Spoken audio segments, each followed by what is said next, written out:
شادی کی تیاریاں شروع ہو گئیں۔ ربیشہ کا جہیز اکٹھا کیا گیا۔ حیدر نے ربیشہ کو جہیز میں ہر چیز دی، کپڑے، زیور، جوتے، کچن کا سامان، غرض کہ وہ سب کچھ جو ایک لڑکی کو جہیز میں دیا جاتا ہے۔ حیدر نے ربیشہ سے پوچھا کہ کوئی ایسی چیز جو تمہیں ان سب کے علاوہ چاہیے تو بتا سکتی ہو، تو ربیشہ نے ٹیپ ریکارڈر کی ڈیمانڈ کری، کیونکہ ربیشہ کو گانے سننے کا بہت شوق تھا۔ حیدر نے اس کی ڈیمانڈ پوری کر دی۔ وہ بہت خوش تھی، اس کی برسوں کی تمنا پوری ہونے والی تھی۔ وہ سنہرے خواب سجا رہی تھی، کبھی کچھ سوچتی تو کبھی کچھ، بس اپنے خوشی اور سوچوں میں مگن تھی۔ اس نے بھی وہی خواب سجائے تھے جو ہر لڑکی سجاتی ہے، لیکن ہر کسی کی قسمت ایک جیسی نہیں ہوتی۔ اسے معلوم نہ تھا کہ بچپن سے جسے گڑیا گڑیا کہہ کر نازوں سے بڑا کیا گیا ہے، اس گڑیا جیسی لڑکی کے ساتھ انسانوں جیسا سلوک بھی نہیں کیا جائے گا۔ یہی وہ خوشی کے آخری لمحات تھے جو ربیشہ نے جی بھر کے جیے۔ آخر وہ وقت آ گیا جب ربیشہ کو اپنی اس حسین خوابوں کی دنیا سے رخصت ہونا پڑا۔ دور آیا 1994 کا، اور اکتوبر کی 9 تاریخ کو ربیشہ کی زیان سے شادی ہو گئی۔ آج سے ربیشہ کی زندگی کا نیا سفر شروع ہوا۔ ربیشہ اور زیان کی شادی کے فوراً بعد ربیشہ کی چھوٹی نند زویا کی شادی کی تقریبات شروع ہو گئیں۔ ربیشہ نے اپنی نند کی شادی میں خوب حصہ لیا، اپنی نند کے اپٹن لگائی، اس کا ہر طرح سے خیال رکھا۔ ربیشہ اور زیان کا ولیمہ زویا کی شادی والے دن تھا۔ اس دن کچھ یوں ہوا کہ زویا اور ربیشہ کو تیار کرنے ایک ہی پارلر والی آئی تھی۔ جب ربیشہ اور زویا تیار ہونے گئیں تو زویا نے اپنی پارلر والی سے کہا کہ مجھے میری بھابھی سے زیادہ اچھا تیار کرنا۔ اس بات پر ربیشہ حیران رہ گئی، اور پارلر والی نے جواب دیا کہ میں تو دونوں کو ایک ہی طرح تیار کروں گی، لیکن ربیشہ ہے ہی اتنی پیاری، میں کیا کر سکتی ہوں۔ اس بات پر زویا کا شدید غصے سے برا حال ہو گیا اور وہ منہ بنا کر بیٹھ گئی۔ جب ربیشہ تیار ہو کر نیچے اتری تو لاؤنج میں بیٹھے سارے گھر والے کھڑے ہو گئے۔ ربیشہ اس دن اپنی شادی کے دن سے بھی زیادہ حسین لگ رہی تھی۔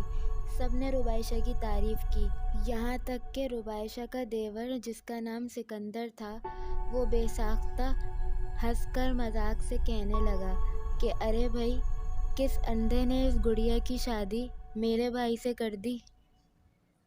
اس بات پر سب ہنس پڑے۔ زیان تو اس دن ربیشہ کو دیکھ کر اپنی قسمت پر رشک کرنے لگا اور اپنے کمرے کی ڈریسنگ ٹیبل کے پاس ربیشہ کے گلے میں ہاتھ ڈال کر شیشے کے سامنے کھڑا ہو گیا اور ربیشہ کی تعریفیں کرنے لگا۔ ولیمے کی تقریب بھی ساتھ خیریت سے گزر گئی اور زویا بھی اپنے گھر رخصت ہو گئی۔ کچھ دن بڑا سکون تھا، لیکن ربیشہ کو شادی کے بعد جب یہ پتہ چلا کہ زیان شراب پیتا ہے تو اسے بہت دکھ ہوا، لیکن ربیشہ بہت صابر تھی، اس نے صبر سے کام لیا، وقت اور حالات پر سب چھوڑ دیا اور اللہ سے پناہ مانگی۔ ربیشہ کی سسرال میں اس کے ساتھ اس کی ایک آخری کنواری نند تانیہ، ایک دیور سکندر اور ایک جیٹھ ساجد اور اس کی بیوی سارہ رہتے تھے۔ ساجد کی ایک بیٹی تھی جس کا نام ماہنور تھا۔ ماہنور ربیشہ کی شادی کے پورے 10 دن بعد پیدا ہوئی تھی۔ زیان کا گھر 2 منزلہ بنا ہوا تھا۔ اوپر ساجد اور زیان کا کمرہ تھا اور نیچے تانیہ اور سکندر رہتے تھے۔ اس کے علاوہ سب بہنوں کی شادیاں ہو چکی تھیں، لیکن روز سب کا آنا جانا لگا ہی رہتا تھا، بڑی چہل پہل لگی رہتی تھی۔ شادی کو 3 مہینے ہو چکے تھے۔ ربیشہ کو کھانا بالکل بنانا نہیں آتا تھا، تو اس کی جیٹھانی سارہ نے کھانا بنانے کی ذمہ داری اٹھائی ہوئی تھی اور ربیشہ گھر کی جھاڑو پوچھا اور صاف ستھرائی سنبھالتی تھی۔ تانیہ 2 دن اپنے گھر رہتی تو 4 دن اپنی بڑی بہن شازیہ کے یہاں رکنے چلی جاتی۔ زیان اور زیان کے گھر والے تانیہ کو بہت چاہتے تھے کیونکہ وہ ان کی سب سے چھوٹی اور لاڈلی بہن تھی۔ زیان نے ربیشہ کو شادی کی رات ہی یہ بات سمجھا دی تھی کہ میری یہ بہن میرے ہاتھ کا چھالا ہے، اسے اپنی بہن سمجھنا اور کبھی اس کی آنکھ میں آنسو نہ آئیں۔ ربیشہ بھی بہت پیار محبت سے رہنے والی تھی، بھلا وہ کیوں اسے تکلیف پہنچاتی۔ زیان اس بات سے بے خبر تھا کہ اس کے گھر والے اس سے اور اس کی بیوی سے شدید نفرت کرتے تھے، لیکن زیان اپنی بہنوں اور بھائیوں پر جان چھڑکتا تھا۔ ایک دن ربیشہ گھر کی صفائی کر رہی تھی کہ جھاڑو دیتے وقت اچانک جھاڑو غلطی سے تانیہ کے پیر سے لگ گئی۔ ربیشہ نے فوراً کہا کہ معاف کرنا، میں نے دیکھا نہیں۔ اس وقت تو تانیہ نے ہنس کر بات ٹال دی، لیکن شام کو جیسے ہی زیان کام سے واپس گھر آیا تو اس کے آتے ہی تانیہ نے اچانک گھر سر پر اٹھا لیا اور زور زور سے رونے لگ گئی اور چیخ چیخ کے زیان سے بولی، بھائی دیکھو، بھابھی نے آج مجھے جھاڑو سے مارا ہے۔ یہ سنتے ہی زیان آگ بگولا ہو گیا۔ زیان نے نہ کچھ سوچا نہ سمجھا، بس ربیشہ کے بال پکڑ کر اسے زور زور سے مارنا شروع کر دیا۔ وہ کہتی رہی، میں نے کچھ نہیں کیا، میری بات تو سن لے، لیکن زیان نے ربیشہ کی ایک نہیں سنی۔ ربیشہ آج بھی روز کی طرح زیان کے انتظار میں تیار ہو کر بیٹھی تھی، لیکن زیان نے اس کی حالت مار مار کر خراب کر دی۔ یہی نہیں، زیان نے تانیہ سے کہا کہ تمہیں اس نے جھاڑو سے مارا ہے نا، اب تم میرے سامنے اس کو جھاڑو سے مارو۔ بس پھر کیا تھا، تانیہ کو موقع مل گیا اور اس نے ربیشہ کو خوب مارا جھاڑو سے۔ ظلم کی انتہا یہاں بھی ختم نہیں ہوتی۔ زیان اس بات پر ربیشہ کو گھر سے نکالنے کے لیے کھڑا ہو گیا، اسے طلاق کی دھمکیاں دینے لگ گیا۔ بالوں سے پکڑتا ہوا زیان ربیشہ کو دروازے تک جیسے ہی لے کے گیا تو ربیشہ وہیں بے ہوش ہو گئی۔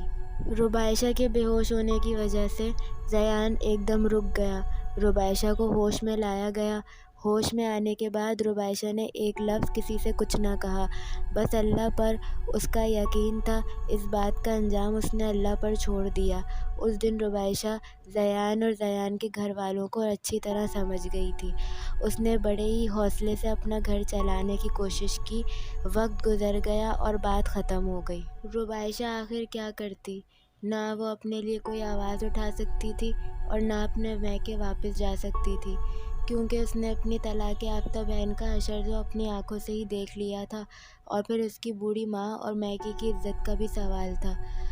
بس اس نے اس ذلت و رسوائی کو اپنے سینے سے لگا لیا اور چپ چاپ زندگی گزارنے لگی۔ بس ایسے ہی وقت روٹھنے منانے میں گزرتا رہا۔ سن 1995 31 جولائی کی صبح ربیشہ کو اللہ تعالیٰ نے ایک بیٹی سے نوازا۔ ربیشہ کی خوشی کا کوئی ٹھکانہ نہیں تھا۔ ربیشہ کو لگا جیسے اس کا ادھورا پن دور ہو گیا ہو۔ پورا گھر بہت ہی خوش تھا۔ ربیشہ نے اپنی بیٹی کا نام کلثوم رکھا۔ کلثوم کو سب ہاتھوں ہاتھ لیتے، کبھی چچا تو کبھی تایا تو کبھی پھپھیاں سینے سے لگا کر رکھتی۔ ننھی سی کلثوم سب کی آنکھ کا تارا تھی۔ ربیشہ کلثوم کے لیے سب کی ایسی محبت کو دیکھ کر مطمئن تھی۔